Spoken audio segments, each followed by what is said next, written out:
Welcome to Phantom Limb, your gateway to the unknown. This story is presented in 2 chapters as I'm talking to another eyewitness to these incredible events and will present the testimony very soon. In the first chapter, I talk with Richard, a musician and songwriter from Wiltshire, England, and he has quite a story to tell you.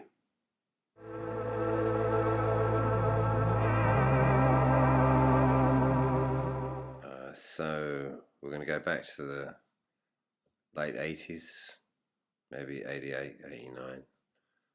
So almost 40 years ago. At that time, I think I was probably living in a place called Chiseldon, and used to sort of come into town, and there was a shop on Regent Circus in Swindon called the Rocking Emporium. And they used to sell kind of 50s memorabilia, Levi's 501s, varsity jackets, tasseled loafers, that kind of stuff. And just to the rear of the shop, a mate of mine called Stuart Rowe had a record store. And he sold vinyl, and he had racks of vinyl. And some CDs, I think, which were just coming in at the time. Anyway, I was in town, popped in to visit Stu, see what he had in. And I arrived, and he was looking pretty flustered. And looking quite panicked, actually. And I was like, "Hey, man, what's going on?" And he said, "This guy's just been in."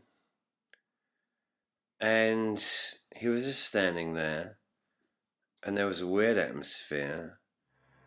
And all of a sudden, the record sleeves started flying out of the racks.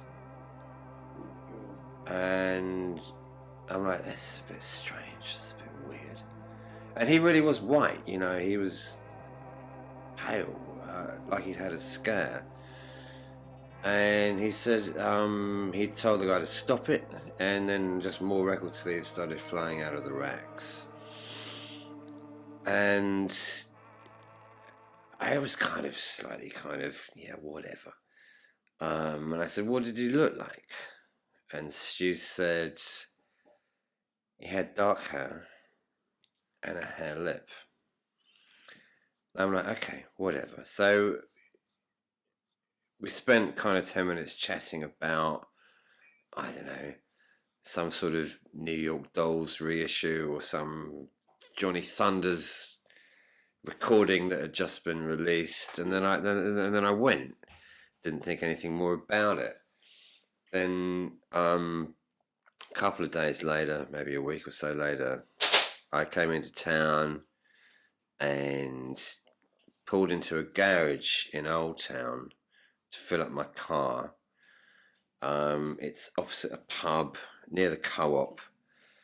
Anyway, fill up the car, or put £5 worth of petrol in, which is what you did in those days. And went in to pay, and I'm stood in the queue.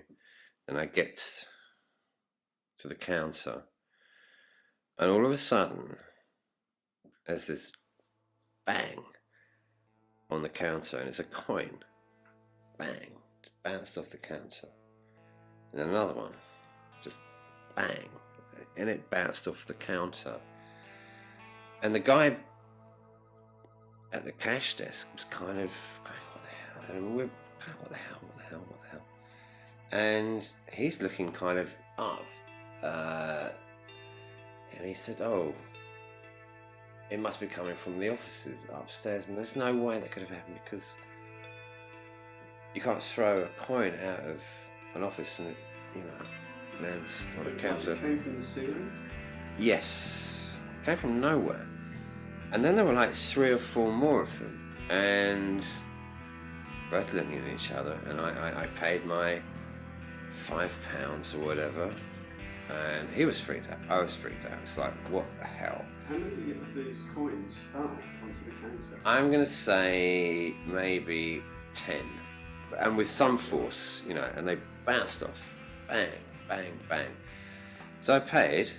I turned around to walk out, and right behind me is this guy with dark hair and a hair lip, which What? I immediately remembered what Stu had told me. I scurried out, got in my car, Do you remember? went home.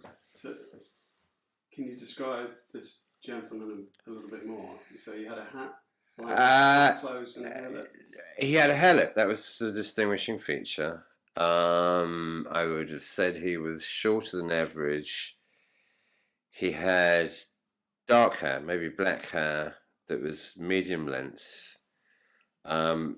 Otherwise, utterly nondescript. But did seem to carry an air of menace with him.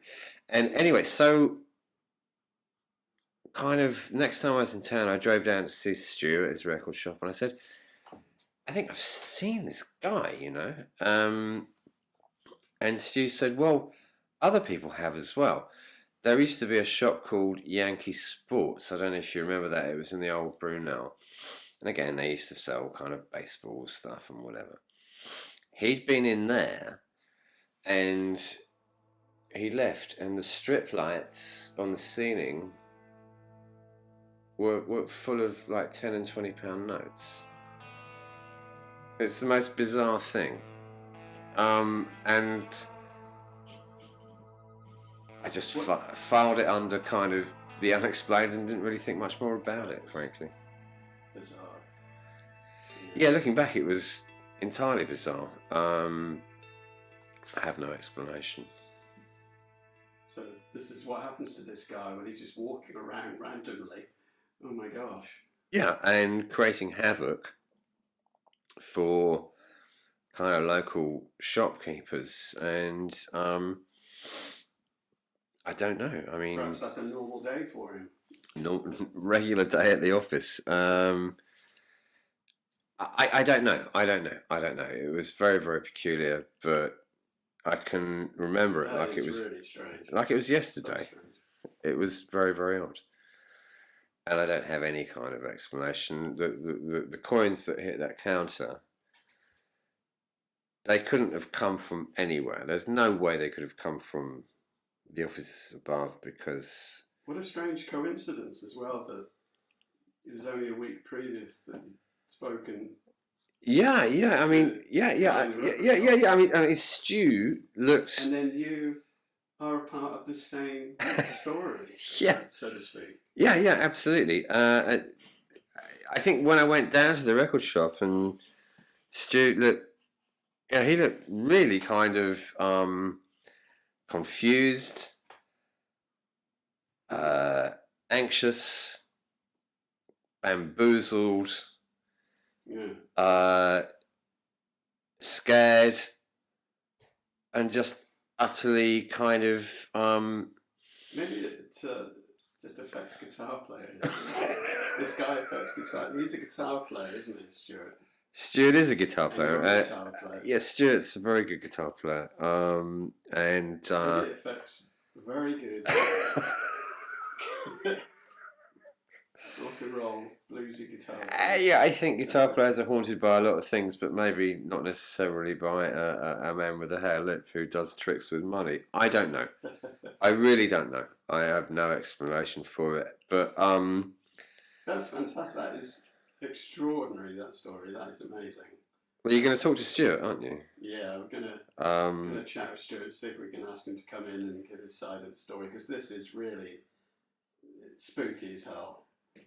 It was spooky as hell, and it's one of those moments. I think the thing I remember most of all is being at the garage, turning round, seeing the guy with the hair lip, and all of a sudden, oh my god!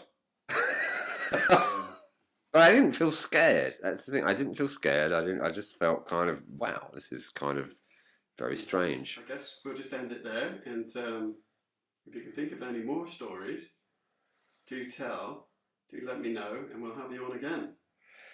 Well, thanks, Pete. It's been a pleasure to talk about these things, and I would be really interested in Stu's take on the first story because that's what's really going to make it super compelling. Because that was two sides of the super strange. That is incredibly strange.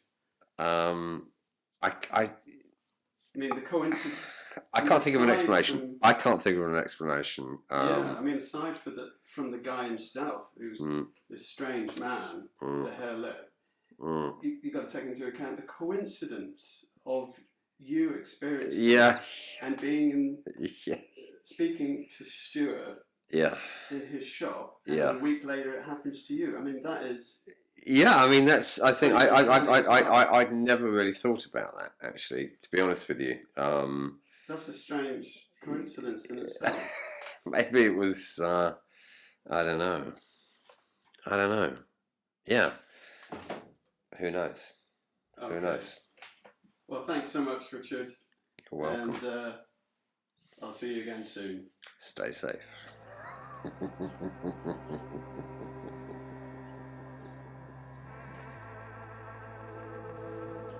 If you would like your story featured on Phantom Limb, then get in touch through the email below in the description.